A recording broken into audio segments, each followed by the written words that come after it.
Welcome to the In Your Element Fertility Podcast. I'm Jennifer Edmonds. I'm a yoga teacher, Pilates instructor, meditation and breathwork coach.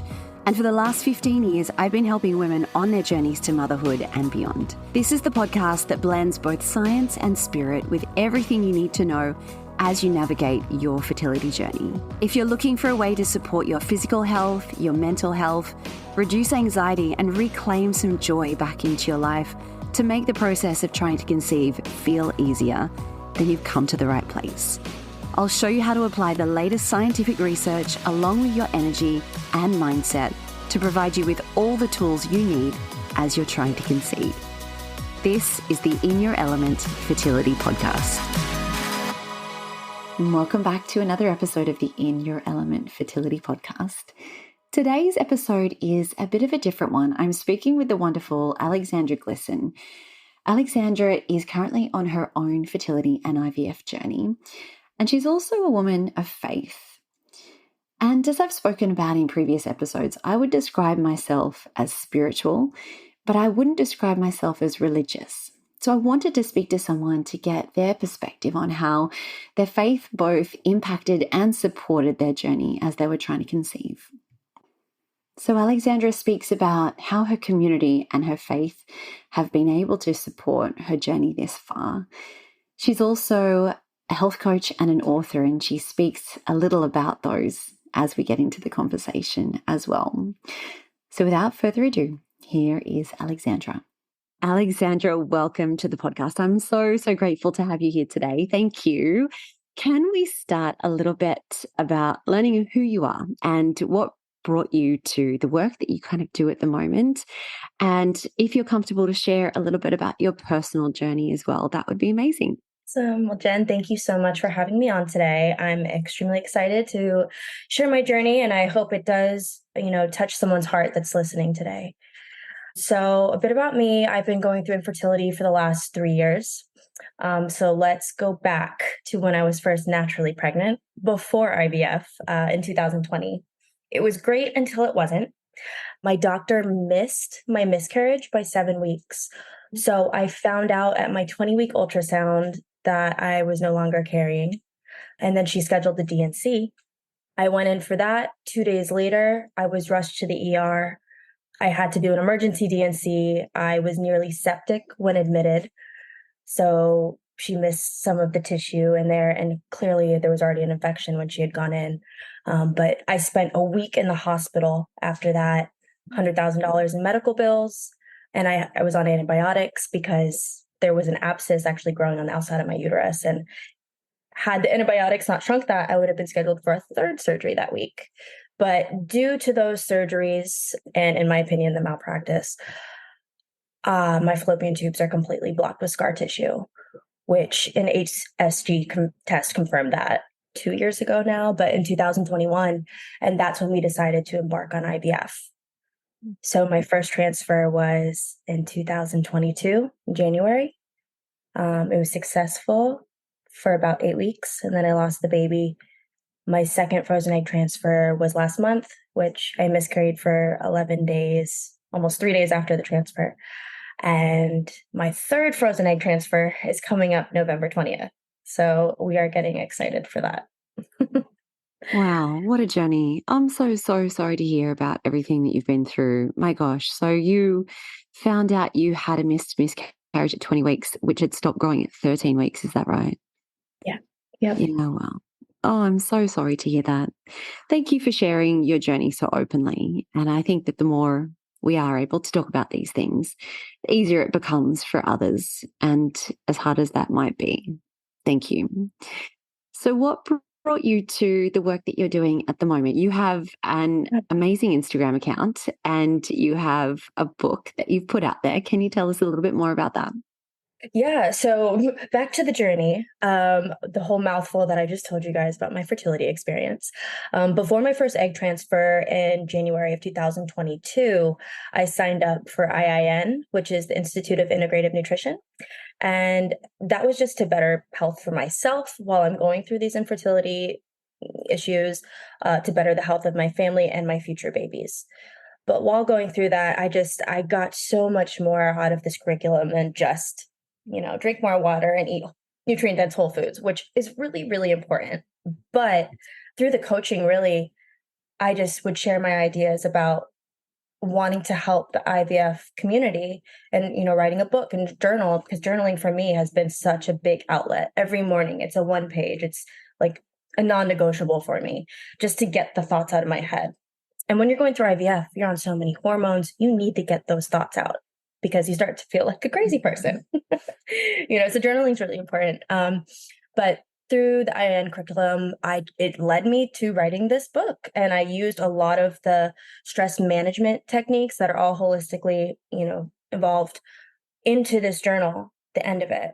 So the beginning is everything I wish I knew before embarking on the journey. Like if I had a big sister who went through it, she would have told me all these tips and tricks. So I wanted to give that. There's also forward, positive affirmations and just quotes from women who have gone through IVF. What would you tell someone that's first embarking on their journey? So that's like the first page of the book, just positive notes from other IVF warriors, because it is a community. You can't go through infertility alone. That's probably the worst thing you could do. And for some women that don't have the supportive partner, I can't imagine that, because it's mentally really difficult. So the journal has all the tips and tricks, and then you write out everything that you're thinking in the middle of it. And then at the end, you have all the tools in your toolbox for hard days. What can I do to relieve some of this stress? And my whole thing with the journal is staying in your parasympathetic state, right? Which is your rest and digest. Because 96% of Americans are in the fight or flight sympathetic. And that does not help fertility. So getting back to that parasympathetic state is really important for myself, but also I want to share that with all these women going on this journey and spending all the money and doing all the things, like just trying to help. It is a lot. It's an amazing resource. And I'm not even surprised by that statistic. And if you think about your day, like how often do you stop and rest and take a moment? It is so rare. And even if you're not going through fertility treatments, it isn't just something that we are taught to do or reminded that it's essential to be doing. So goodness, anything that can help along that in that kind of way, I think is incredible. So thank you. Oh my goodness. I know everyone can't see what's on the screen while I'm chatting to Alexandra right now, but her most beautiful dog has just joined her and literally put arms around her and given her the biggest hug. I'm going to cry. It's the cutest thing I've ever seen. Can I just tell you something about that too, by the way? I don't know if you can Please. Ollie baby, he wants to go outside. After my first miscarriage, my first egg transfer miscarriage, I had like I had a breakdown one of the days, right? Like everything came out, like I was ugly crying. He ran in from the other room and did that, put his paws up on my shoulders and just nudged my face, started licking my tears. And like, I just started laughing, because I don't know, he just made me so happy in that moment. So also, if you don't have a dog, get a dog. They are so therapeutic. I think it's like the best fertility advice ever. Get a dog. I love it. One of the things that I love about what you share is your faith and your religion. And I wanted to talk to you about that today because I think that's something we don't speak about openly in the general fertility community. And it's something that a lot of people have to kind of grapple with and, balance as they're going through treatment. So how did you feel about assisted conception and fertility treatments before you started? And did your religion kind of influence this in any way? Yeah, that's a great question. It's funny because you don't think about assisted conception until you're forced to think about assisted conception. Yeah, I had this whole plan in my head: when I'm 30, I'll stop music, I'll find a husband, and I'll start a family, get off my birth control. And that's just, the plan did not go as expected. But honestly, when the HCG test confirmed my fallopian tubes were blocked, and we discussed our issue with a family friend, Dr. Iran of the Medical Center in Jacksonville, it was a no-brainer. Like, this was the route that we needed to take to start our family. And biblically, it's one of the greatest achievements. Genesis 1:28, be fruitful and create a number. The decision was really easy for us. We knew we wanted to have our family. And so next steps have to move forward. And our God is a good God. He will provide whatever that does look like down the road. So I truly believe that. Hmm. And do you think that your faith has helped you navigate your treatments and your journey along the way? Oh yeah. Oh yeah. 100%. Infertility, it's hard. The IVF process is mentally and physically grueling. You don't know how these massive amounts of hormones that we're pumping into our body will affect our mental state. So for my marriage, our anchored faith has kept us strong. A woman from my church named Suppressa. She's a nurse. She helped me with my PIO shots when my husband's out of town. And listen, ladies, I cannot do the shots. So the women that can give themselves their own PIO shots, like you guys are so strong. I can't do it. And if I didn't know Suppressa from my church, we've only been living in the St. Augustine area for a year and a half, 2 years, I would have been in trouble. But I leaned on my church and, they provided. Also, when I went through my miscarriage, Maylene was at my door on behalf of our church, giving me hugs, crying on her shoulder, all of these things that help someone heal. Like, you're not supposed to do it alone. And the church provides that family for you. And in so many other aspects too, of just being at church and crying at the altar and letting all those emotions out. I haven't really felt that anger or resentment that other women in my support groups do, because I know our God is a good God, and I really, really lean into that, and I lean on our church, and I ask for help, and I cry when I need to. And if I didn't have my faith through all of this, I don't think I could do it. It's such a big aspect. It's like the whole aspect for me. Mm. I need that. I know my heart Yeah. needs it. It's so interesting you say this because, so much of what you often hear about, people doing mindset work and coaching people through the fertility journey, they go on about this idea of, just having to know that it will happen for you and to keep the faith it will happen. But it's so interesting that without an actual faith to come back to, that is really, really hard to do. And for someone who grew up, I'm not of a particular faith. And I found that really hard during my fertility journey. How was I supposed to come back to this knowing and to rely on something I couldn't see? But you're Mhm. right. I think that having that baseline and that community to go back to can make such a big difference. Mm. Yeah. Yeah, Mm. yeah, exactly. It's so much bigger than just us. And I did wanna bring up too, I don't know if you're familiar with the blue zones. Have you heard about? Okay. No. So in the blue zones, it's all the sanitarians in the world, right? So all but 5 of the 263, which the sanitarians are all 100 years or older, belong to a faith-based community. Research shows attending even just 4 times a month will add 4 to 14 years of life expectancy. So having that community is so great for your fertility journey, but also just so great for you. Mm. And everything else that it will bring, and everybody's journey is so different, but it unlocks things that you can't explain until you're there feeling them, Mm. if that makes sense. Yeah, it does. It makes perfect sense. So I gather you're surrounded by, family and friends and people within the same faith and church group.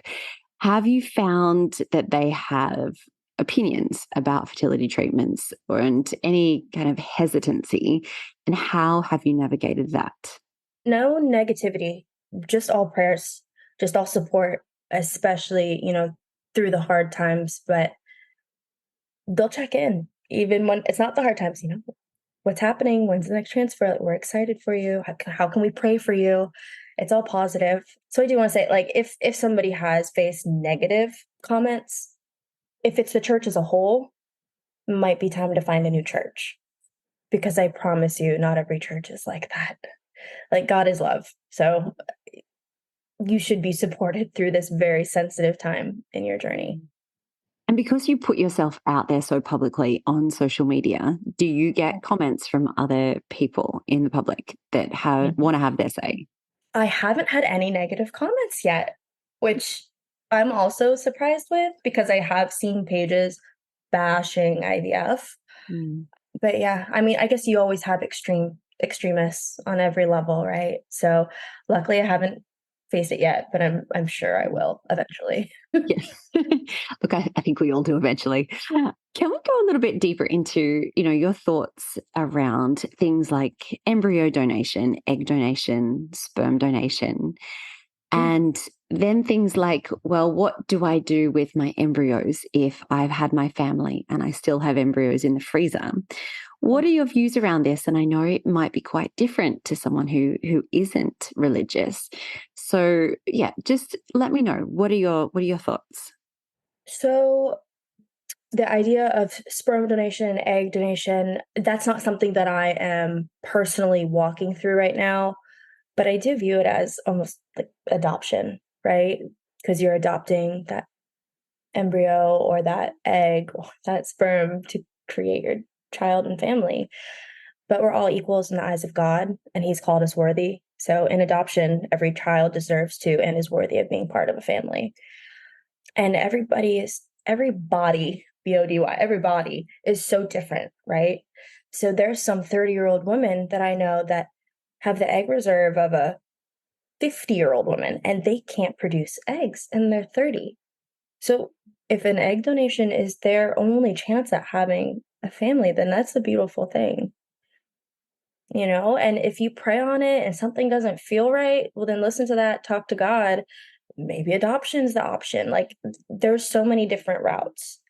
So who am I to say what one or one other family should or shouldn't do? I think you have to really look inside yourself. You have to have those hard conversations with your partner and the man above and do what's right for you and your family. Hmm. And what if you were in the position in a few years' time where you had completed your family, but you still had embryos in the freezer? What are your Yeah. feelings around what you would do with those? So, and this is a question, that was asked to us when we first started this journey. And I'm prepared to honestly transfer every single embryo that we've created, because they're alive and well. And if we were to stop and we had an embryo left, I mean, there's no way that I could just discard it. Just there's no way. I mean, he's Mm. chilling. He's there. He's created. We did that. So that's not an option for me. Mm. I think the same. I was never in that position to have enough embryos to leave in the freezer, but I'm the same. I don't think I could ever have discarded that embryo. I don't know how I could feel about donating to another family. I don't know. Part of me thinks I would have just paid storage fees for the rest of my life. But I don't know what the answer is. And it's so Yeah. uniquely personal, isn't it? Yeah. Yeah. It is. And we started with 7. Mm. So 5 boys, 2 girls. And we've lost 2 already. So we have 3 boys, 2 girls. But just at the rate that we're going on a normal IVF success rate, right? It takes about 2/3 of patient, it takes at least 6 transfers for one viable pregnancy. Mm. So that's also something to consider. Like, Mm. when you get asked that question at your first meeting before you even know anything about IVF, you're a newbie. It's a very shocking question, but in reality, like, a lot of people don't have embryos left over. And normally you have to do a few egg retrievals to even get the family that you want. That's just the reality of it. The statistics right now with current science. Yeah. So, but if you are led to that decision, I mean, that's something that a decision you'll have to make. Mm. Yeah. It is a lot of information thrown at you when you are a newbie It is. and all of these things. I'm interested to know how you feel about gender selection. Is that something that goes against your faith? Mm, no, it was a no-brainer for us. And honestly, the genetic testing, it will tell you if there's anything wrong with the embryos. So you don't want to transfer an embryo, go through the mental state of it, the hormones, the money, just to miscarry. So we had 8 and they had to toss one because it wouldn't have led to a full-term pregnancy. It would have been a miscarriage. So that was, one transfer that less that we have to worry about it ending in miscarriage, although 2 of mine have already ended. Yeah. But that's just even if you were to get pregnant naturally, I know a woman who had 3 miscarriages before she had her baby boy, and she had 2 previous little girls that are now 7 and 8, and her newborn baby. But she had 3 miscarriages in between. It's just as soon as you hit that 30-year mark, your chances of miscarriage go up, and things don't work as well as they did when you were in your early 20s. So, yeah, it's just a numbers game. It Think is. of, really landing the jackpot and holding your baby. In so many ways, isn't it? My goodness. Yeah. Alexandra, what kind of advice would you give to others in this situation? So if they are obviously struggling with the thought of going through these treatments and navigating their faith at the same time, what would you say? I would say dive into your faith head first. Get the answers that you need to feel comfortable to go through the IVF process, and truly do that. Seek answers, find some peace, know that there will be a lot of uncertainties, and have that strong rock and foundation for when you do get those uncertainties. And then go forward, because you can't get your dream family by not doing anything. You've got to put in the work. So get ready to dive in financially, mentally, physically. Eat those nutrient-dense whole foods. Detox your home from harsh chemicals. I do want to say, when you do your egg transfer, I got a paper that said don't put any lotions on or anything that contains fragrance. Detox your home of fragrance. That could kill the embryo when they do the egg transfer.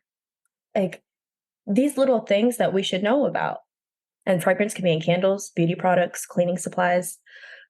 Take walks, get the blood flow going, tap into your parasympathetic nervous system, rest and digest, cut out the ultra-processed foods and seed oils immediately. Inflammation in the body, try to minimize that while you're going through this process so you get that extra sticky embryo. It starts with the egg. And get connected with your faith-based community. God is good. He will provide. And even if that isn't what we think it should look like, He will provide. So have faith in that. Thank you. Where can people go to learn more about you? If they want to connect with you, if they want to have a look at grabbing a copy of your book, what's the best place to find you? So we are at moderndayholistic.com, or you can connect on Instagram, Pinterest, TikTok, YouTube, at Modern Day Holistic. And then we also have a private Facebook group called IVF Warriors. Amazing. Thank you. And I will list all of those links in the show notes as well. Alexandra, thank you so much for being here and sharing so openly about your journey and what you've been through. I really appreciate it. Thank you, Jen. Thank you for having this podcast and helping other women navigate the difficulties and probably the most difficult thing that they will ever have to do in their life. So I appreciate you and your outlet to support other women. Thank you so much for tuning into today's episode. If you loved what you heard, be sure to share it with me by leaving a review so I can keep all this information coming your way. If you aren't already following me on social media, check the links below in the show notes to join me for more daily tips to support your fertility journey. And don't forget to visit my website to learn more about how the beautiful practices of yoga, meditation, and breathwork can support you as you're trying to conceive. Until next time, sending you all my love.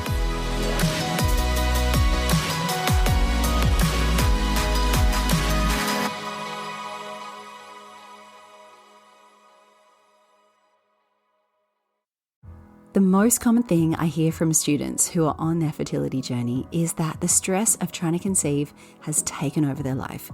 Your days end up being filled with endless appointments, navigating pregnancy announcements. You're trying to eat right, take all your supplements, and it is all you think about from the moment you wake up. I designed the Element Fertility Yoga course to support your body, your mind, and your mental health in 3 important ways: to synchronize your hormones, increase circulation and blood flow, and to help regulate your nervous system. But on top of this, the greatest gift that you can give yourself throughout this journey is a sense of peace, to help you calm your mind and just make this process feel easier. Every single one of my students tell me that this is the first thing they notice after starting a yoga, meditation, and breathwork practice. But on top of this, you have the amazing benefit of actually supporting and increasing your fertility. Studies have shown that those participating in mind-body programs as they're trying to conceive have success rates 3 times greater than those who don't. The course I've designed walks you through natural conception as well as fertility treatments and IVF cycles. And the best part is you can work through it at your own pace in the comfort of your home. The practices start from just 10 minutes per day. To learn more, visit elementpilatesyoga.com or see the link in the show notes.